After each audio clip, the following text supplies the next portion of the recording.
Today's gospel reading is from Matthew 13. I am reading just verses 36 to 43. Listen.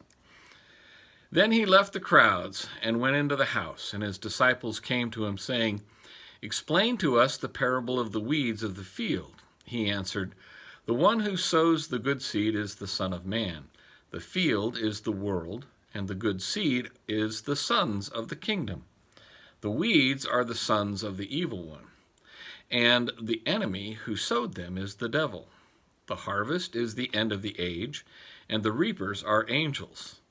Just as the weeds are gathered and burned with fire, so will it be at the end of the age.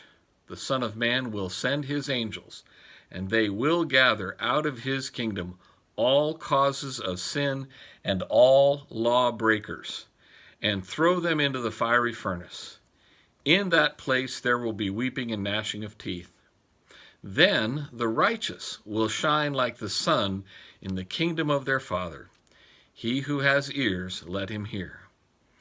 Now, if you want fire and brimstone preaching, here's a good place to start. Jesus makes clear that the place of weeping and gnashing of teeth is in the fiery furnace, and that all causes of sin and all lawbreakers will go to that very place. This should rattle us all to our core. Who among us is not a lawbreaker? Who among us has not participated in sin and given in to its causes? There is no ambiguity in Jesus' words here.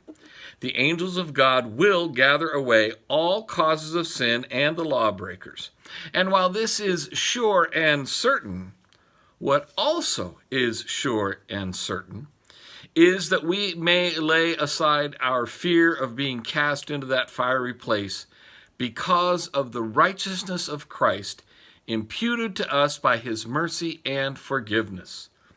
That is where our hope is, not in our keeping the law, which we cannot do, nor is avoiding all sin, which again is impossible for us.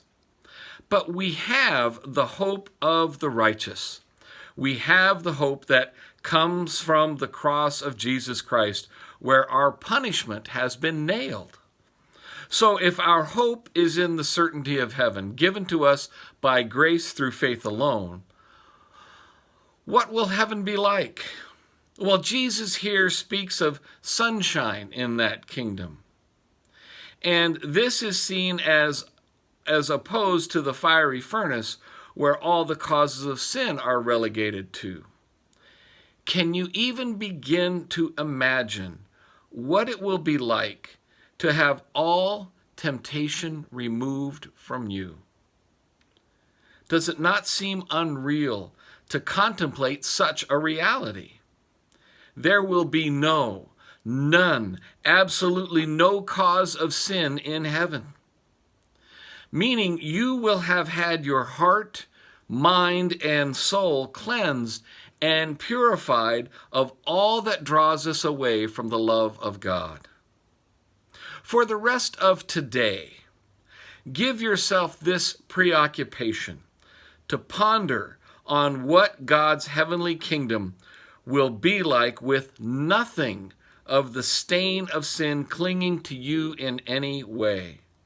And as you ponder that, remember that it is only Jesus and his cleansing and purifying righteousness from his cross and resurrection that gives us the hope that such a reality is what will come to pass when the kingdom of God comes at the appointed time. To think on that is to let the peace of God dwell in you. In that peace, goodbye.